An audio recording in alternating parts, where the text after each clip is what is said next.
the extraordinary irony from your point of view, Yes. a man in your position, awful irony of what is happening now. You must have thought that you'd come here and done your work rather well in saving the rhino. How do you feel now? Well, I mean, it's tragic. It's tragic because what a lot of people do not know is that were it not for the white rhino, we would have no parks. Not only would we have no parks, but the game ranching industry, which is, and I don't even like to use the word industry, because it's not, it's much more than an industry. Or put it this way, it's an industry with a soul. But it would never have been what it has turned out to be. I mean, when I first became involved in 1952, there were no game ranches in Zululand. But as a result of the capture and the translocation of the rhino and the hunting that took place, today you've got wall-to-wall game ranches from Hluhluwe village right through to the Swaziland border and going west as well, and all over the country. So this we owe to the white rhino. It doesn't seem to be understood by people that this animal is the animal that created the parks, because in 1895, 94, they were thought to be extinct. And then a man called Sir Henry McCullum was hunting what he thought were black rhino at the junction of the White and the Black Mfolozi rivers, and he shot 2 rhino. He then realized that they were not black rhino, that they were white rhino, and here was an animal that was thought to be extinct. In fact, Frederick Courtenay Selous, the great Nimrod, who was killed in the First World War by a German sniper, said that they had that they were finished. And here they discover that the animal is still alive. Well, that the animal was still extant, and that led to a huge outcry in what was then the colony of Natal. And the governor was forced to proclaim the Mfolozi Game Reserve, the Mdletshe Game Reserve, which ultimately was deproclaimed, Hluhluwe Game Reserve, and Lake St. Lucia, which is now called Isimangaliso. And then from that, ultimately, of course, the Kruger National Park came into being. And from the Kruger National Park, all the parks in East Africa. So this is the debt that we owe the white rhino. And just think of how many hundreds of thousands of people have been to the parks in Africa. Hopefully, majority of them, for, well, I like to use the word spiritual experience. Certainly an archetypal experience. On the wilderness trails that I initiated in the 1957, I mean, people who went on those trails and still do, we've taken out over 60,000 now. They use the expression, this changed my life. This experience changed my life, because this gave them the opportunity of walking in amongst the wild animals of Africa. And And the white rhino is the one animal that made all this possible. So we owe it this tremendous debt. And now, and you're right, I mean, I thought, and it was a long battle, it was a very long battle, to first of all convince the board in 1960 that we should capture and translocate them, because they were the key to retaining our game reserves. And the government, our board was afraid that the government would take the parks away. But that's a long story, and you can read that in my book, The White Rhino Saga. well, you talk about changing people's lives. I mean, this is an animal that very profoundly changed your life. Indeed. Tell me a little bit about the sort of personal feelings that you have towards the rhino as an animal, as a beast. I mean, in the way that it's had this extraordinary effect over you. Well, let me put it this way, that when the rhino poaching was just going on and on and on, I thought to myself, you know, really, I mean, I'm blind in one eye, and as you can see, I don't walk that well now. And it's a result of Operation Rhino, which we launched in 1961. I got drugs in my eye because I fired a dart too close to the rhino. The dart burst and went into the eye, and then I fell off a truck going at about 40 miles an hour, which doesn't help, and it's wrecked my neck, and that's partially crippled me. And I thought to myself, well, then I've done my stuff, as we all say, along with my companions who were with me in the Operation Rhino team, and the only two of us of the original left now. And I can't now get involved again. And then I had a dream. And I dreamt of a young rhino getting up and climbing onto my bed and lying next to me. And the next day I had another dream of a rhino with its horn chopped off, bleeding in the face and coming towards me. And I just knew, no, I've got to continue. I've got to continue to help to fight this. And I do think that we've made some progress, certainly here in KwaZulu-Natal. But I mean, those are my feelings. You ask my feelings. I mean, this is a sort of pain, a visceral pain that you feel on behalf of this animal. No, I mean, in my lounge, which I'm happy to show you, there's a little cast of a white rhino, and one of my Kobun Tombele who worked with me. And every day, twice a day, I greet it. And I tell the rhino, you know, we're doing our best for you. And the rhino has made tragic sacrifices in many different ways, not the least being that when in 1970, when it was possible to shoot them, put them on the hunting list, and that was a remarkable achievement, no matter what anybody says. I mean, from being nearly extinct in 1894, 1895, to a point in 1970 where it was possible to put them back on the hunting list, is quite an achievement. But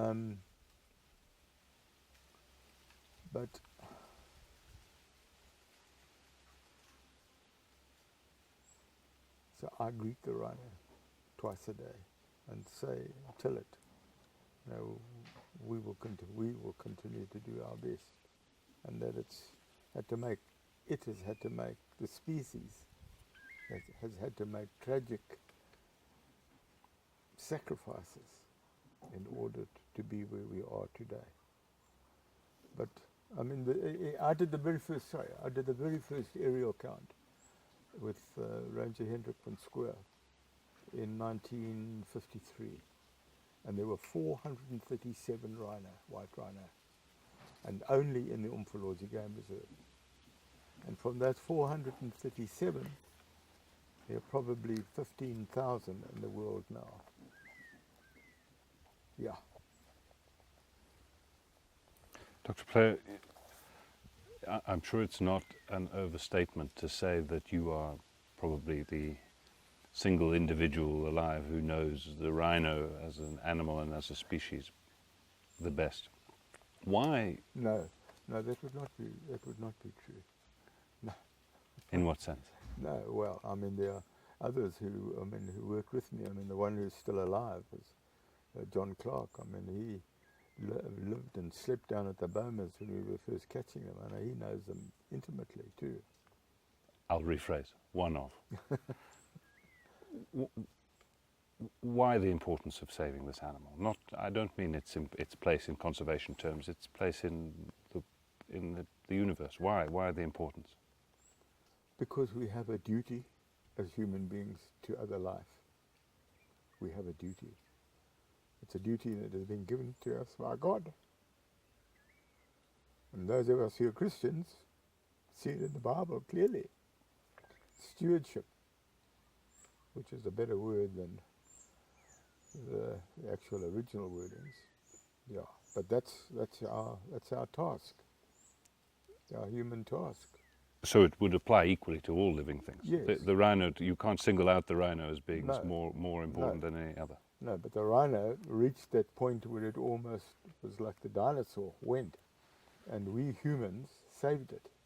Some of the early conservators like Vaughan Kirby and Captain H.B. Potter and Makubu Ntombela was 14 years old at the time. They looked after them until, as I said, until 1953. They had grown from probably 100 to 437. Tell me about your first experience of seeing a rhino. Never forget it. It was 1952, and it was in October in Umfolozi Game Reserve, and I was near a hill known as Masinda, which means heavy in Zulu, and it was one of these overcast Zululand days, and just started to drizzle, and out of the bush came some rhino. And I just looked at them, and deeply touched by seeing them, because they were covered in what is known as Stomoxys flies. So as they moved, these hordes of flies moved, and then in the drizzle, shining on their skin, I just felt a great empathy with them, and I just also knew intuitively that some way or another my life would be tied up with them. And so it proved to be, not only in the looking after the game reserve, because I was the warden in charge, but also in the introduction of wilderness trails and introducing people to the rhino. I'm a Makubu Ntombela, who was a guide with me when there were a group of trailers, wilderness trailers. He would introduce the rhino and sing its praises. And when you look back at your successes, the lessons learned, and you reflect on this current crisis, does it make you angry? I mean, do you feel that people didn't learn from the past? What makes you angry about what's going on now? What really makes me angry is the brutality. I mean, I can understand not forgive in any way, but I can understand, people wanting that horn for whatever mythical reasons, because I don't think there's any proven value from a medicinal point of view, except I know a German did an experiment once, and he found that it could cure a headache, but then an aspirin could do that a lot quicker. But it's the brutality with which they have been slaughtered. I mean, to take a chainsaw to a live animal and cut the horn off, and in doing so, cut half the face away. And I mean, this is not once or twice. I mean, this is what really gets me, is the savagery in which it is done. Did you not witness similar types of brutality, savagery? The which? Did you not witness similar types of brutality and savagery in the methods of the first Capture. rhino wars, as it were, the poaching that was happening in those days? Or No. what were the differences between then and now? I mean, periodically, rhino was shot. But it was one shot and the rhino was dead. But this is, I mean, they darted, and the man who developed the drugs, Dr. Harthorn, died just the other day, and he was, incidentally, he was critical. Without him and his knowledge and the development of the drugs. This is M99. Hmm? This is M99. Well, it started off as morphine and then was synthesized into M99. But there were other drugs before that, which worked but were not good enough. And that's why we went to morphine to M99. But he died the other day, and Tony Harthorn, without him and the drug development, there would have been no Operation Rhino. No, Tony Harthorn was critical to the success, as indeed so the team became. I mean, I know my role. I know what I had to do. And I did it to the best of my ability, and I believe it was successful. But without Tony Hawthorne and without the team, couldn't have happened. Yeah. And yet it was clearly something you believed so passionately in that you were willing to dedicate your whole life to Yes. that one thing. Not many people can say that.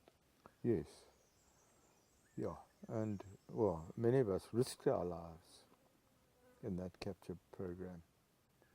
I mean, following the rhino on a horseback was not a joyride.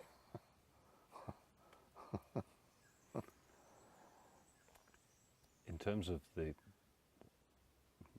scenario then and the scenario now, not the solutions, we'll talk about that in a second, but the problem. In general terms, what similarities and what differences do you observe now between what's happening now and what was happening then? In the past. In terms of the problem, in terms of what was going on, the kinds of poaching, where the poachers were coming from, the motives. Well, in this country, there was very, very little poaching.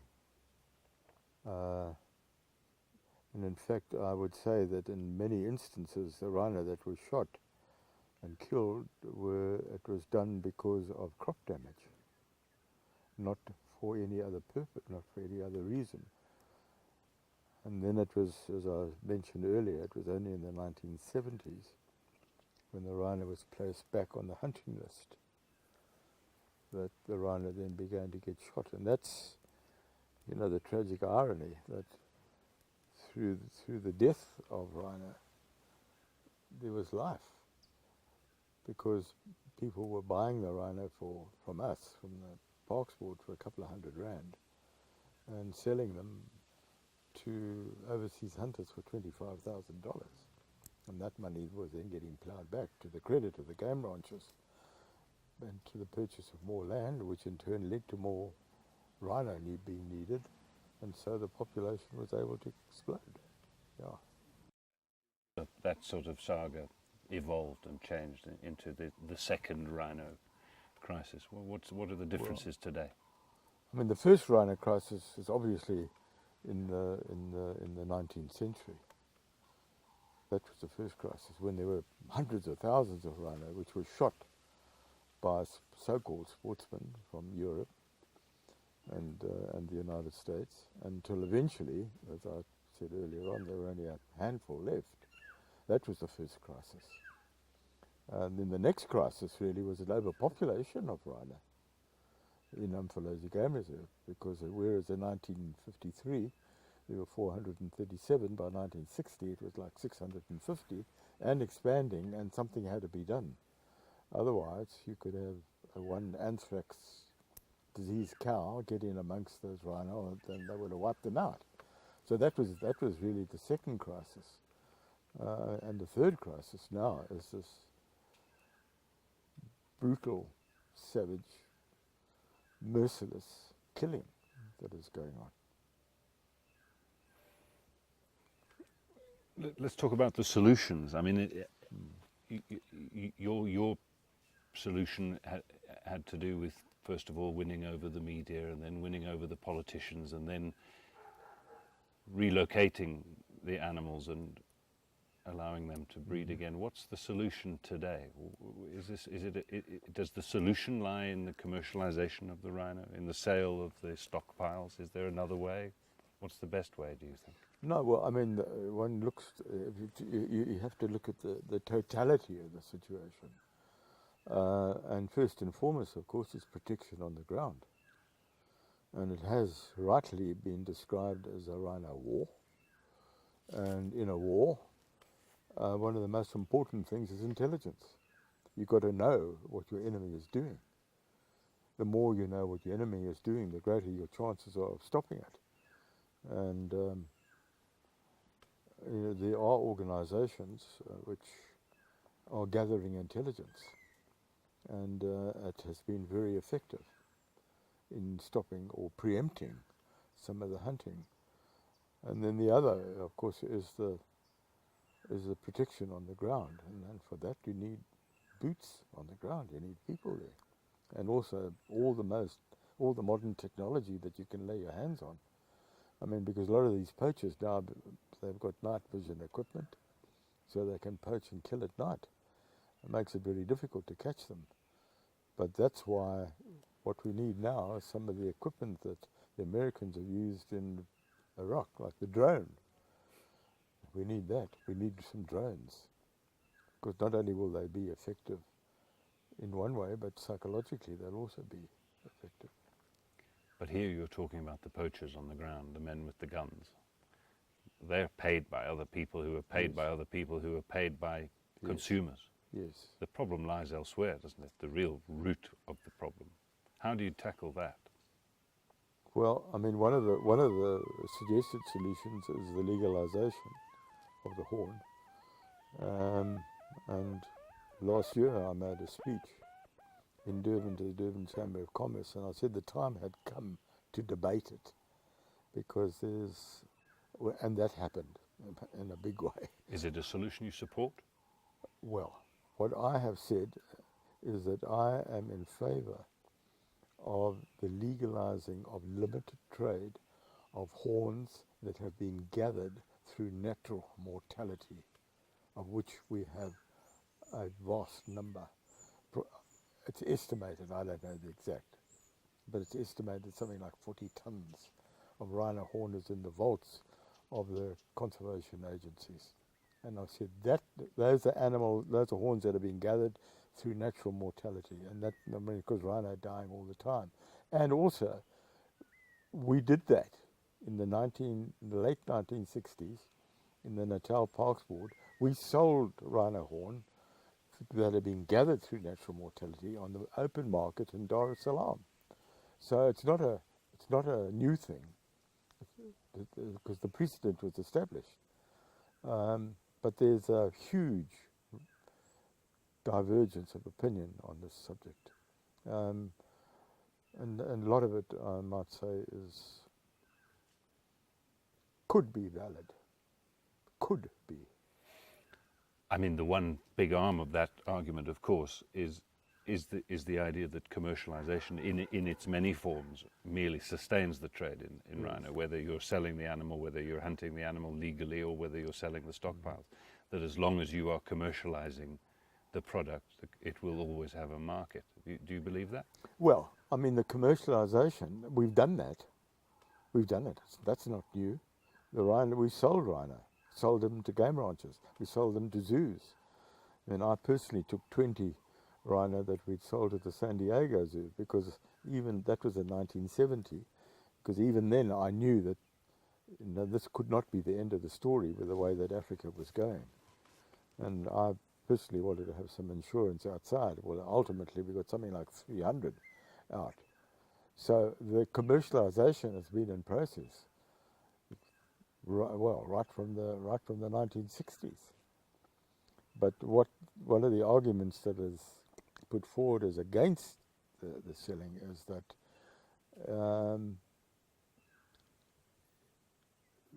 that it will, keep the need going. Well, that's an opinion.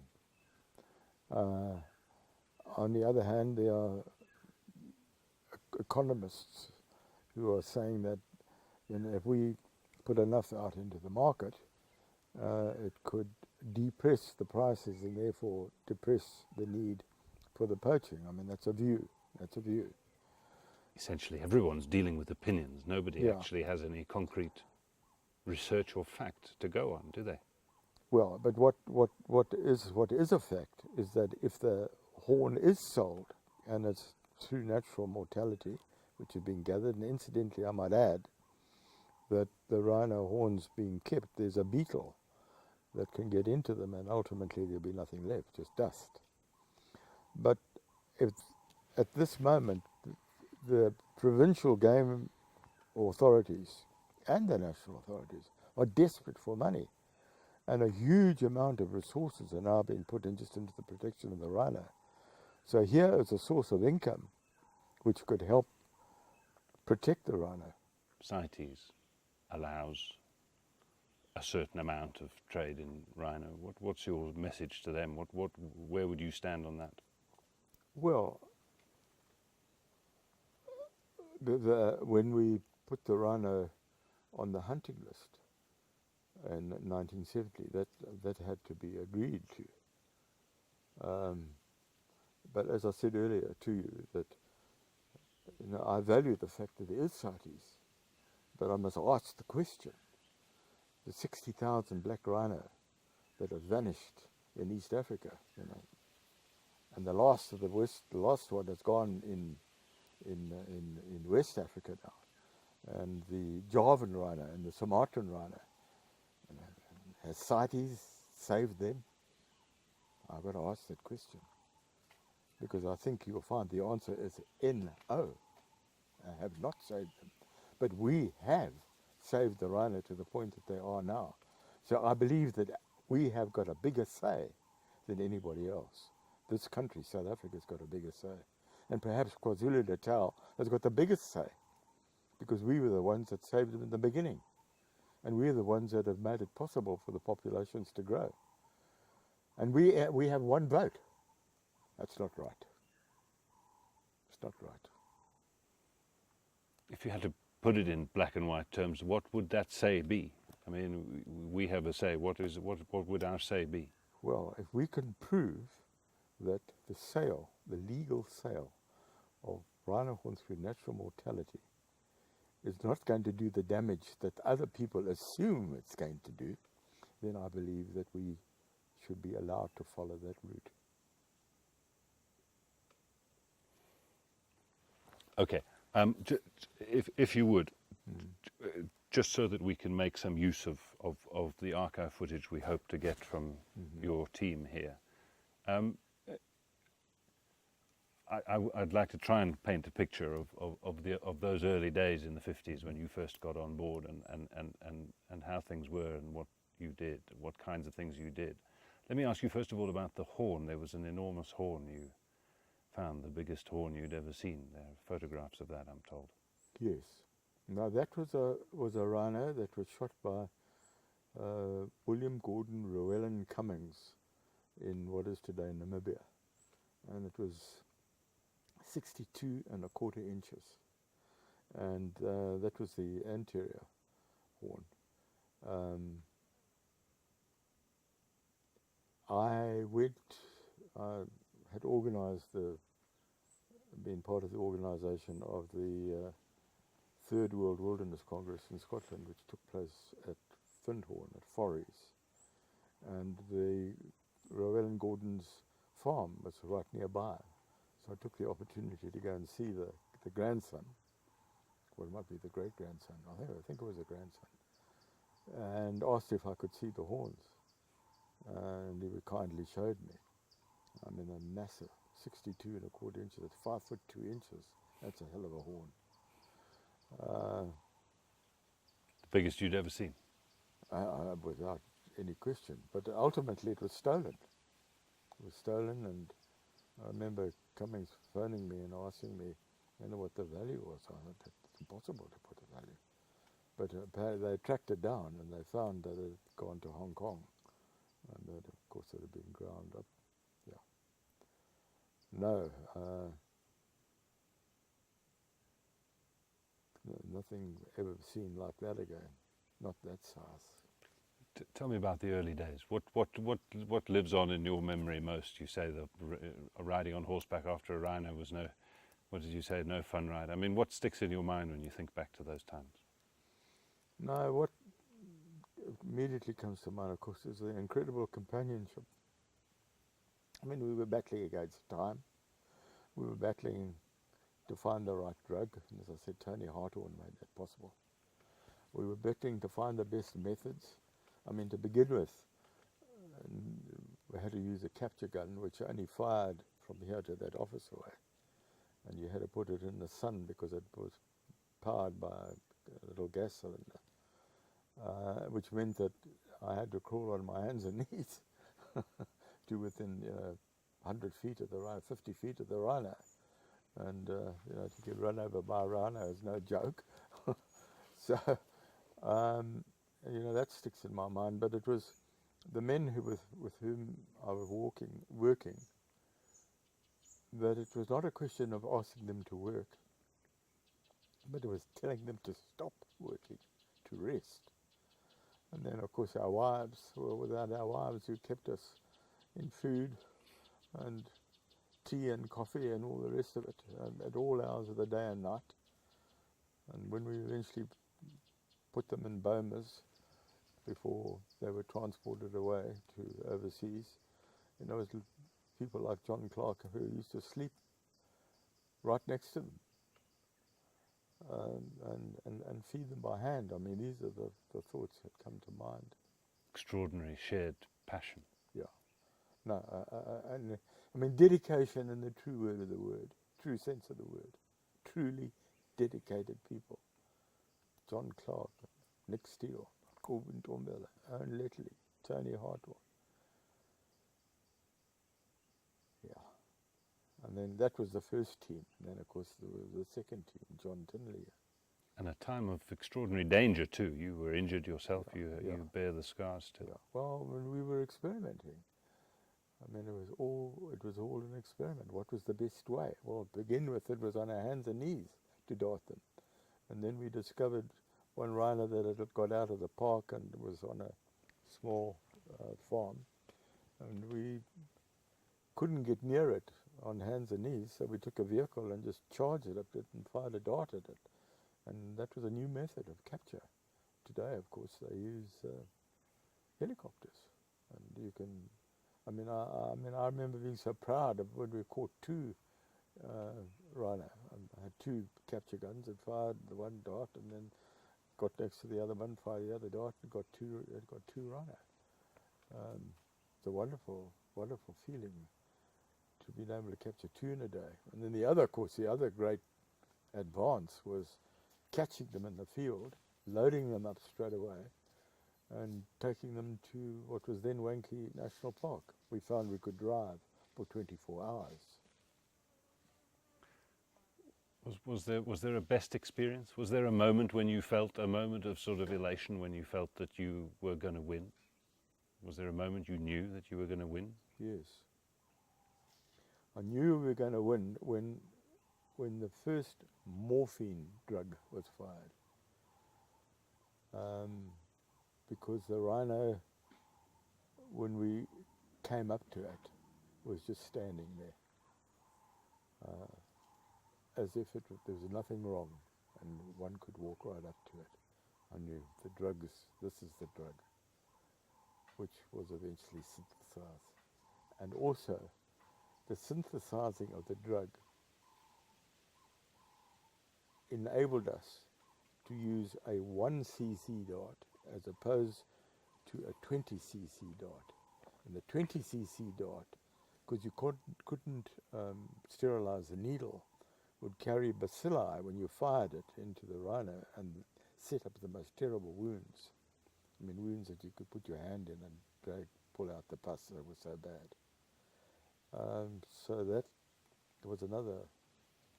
Did you ever imagine, could you ever imagine that very same advance would be the very thing used today to pacify this animal and remove its horn?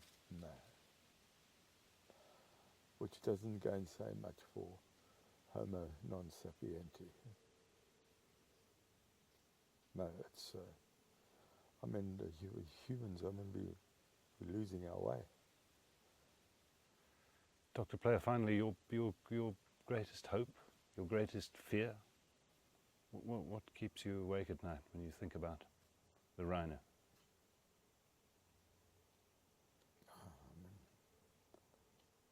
I mean, I don't allow myself to think that, that they will go the way of the dinosaurs. I don't allow myself to think that. But I have to acknowledge that it is a fear. It is a fear. And the consequences of that for future generations unbearable. Because it's such a, and the white rhino is such an inoffensive beast. Also, of course, the other very important thing to remember is that the killing of the white rhino at this moment is a buffer against the black, and there are a lot fewer black rhino. So some of them are getting killed, but the white rhino is taking the hit.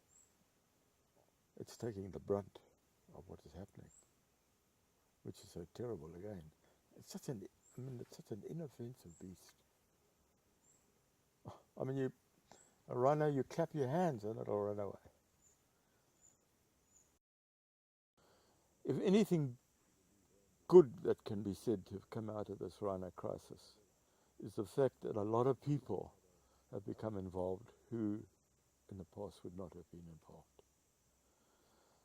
But on the debit side, there are people who are exploiting it. And for example, I mean, there were some groups in Johannesburg who were dressed in khaki and begging for money for the rhino. When they were investigated, that money was not going there. And children being sent into bars to sell teddy bears or rhino bears for a couple of $100. So there were crooks. Crooks became involved. But that's human nature. That's human beings. That's the dark side of us. But apart from crookery, I mean, do you think that even within the worthy ranks of the fully accredited NGOs, the 250 or more that there now are, do you think that there's a uniformity of motive, or do you think motives vary and differ, perhaps along the lines of emotion and sentiment as you described? I think it's inevitable. I think it's inevitable. And I've no names, no pactoral, as we used to say in the army, in which I was proud to serve in the South African Defence Force in the Second World War, 1944. There is some organisations which are really basing what they are doing on sentiment, and I've had correspondence with some of them.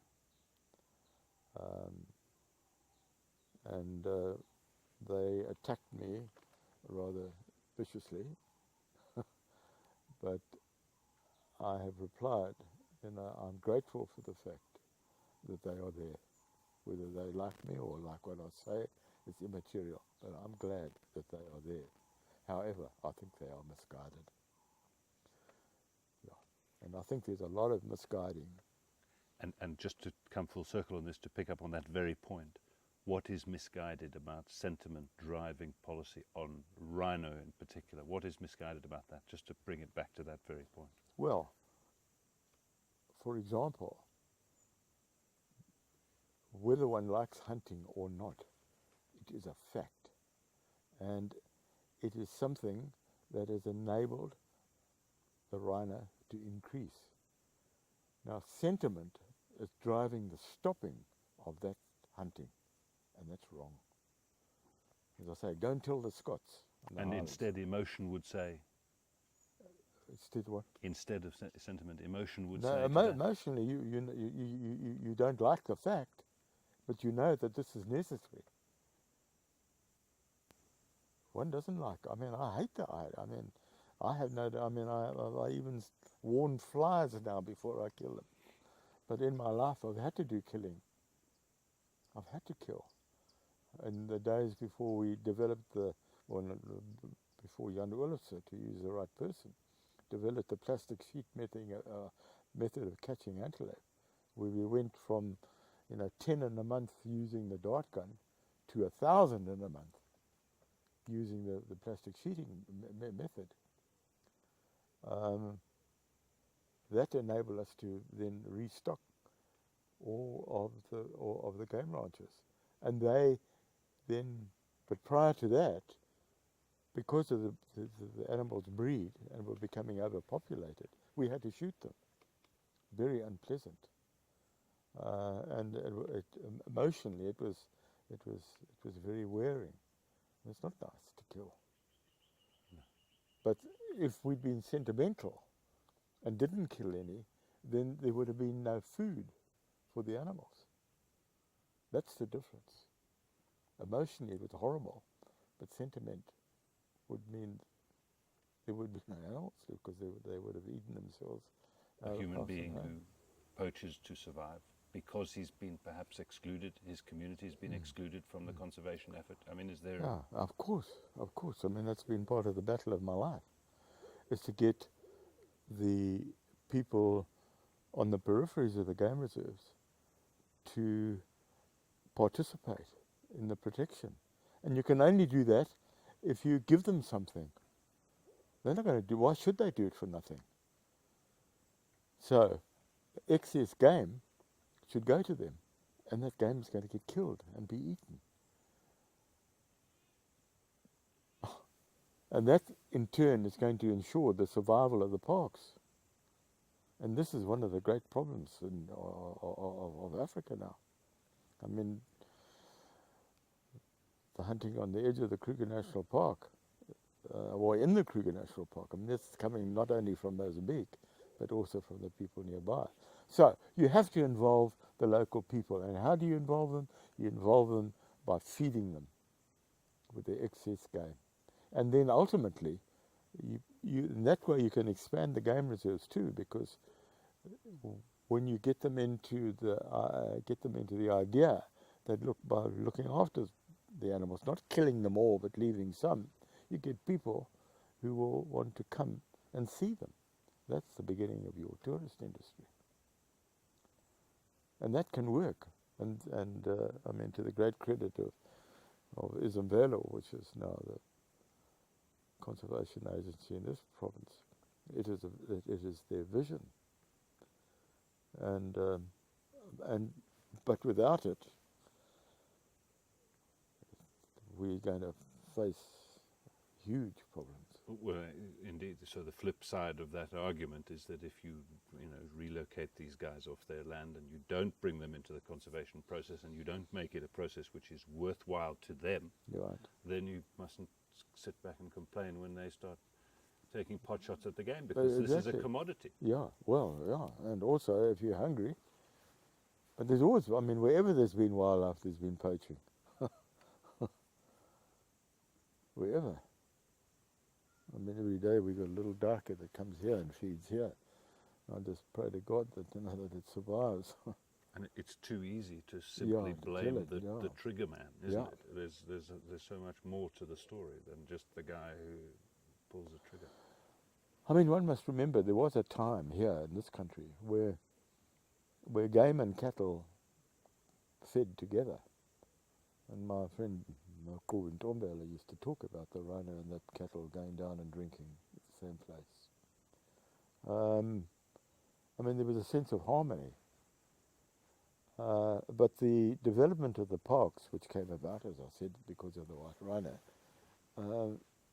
was inevitable if there was going to be any survive. But now we're in a new era, and we've got to think very differently. But killing, whether one likes it or not, is part of it. And one can get emotional about it, and I do, but I'm not sentimental about the fact that animals have to be killed.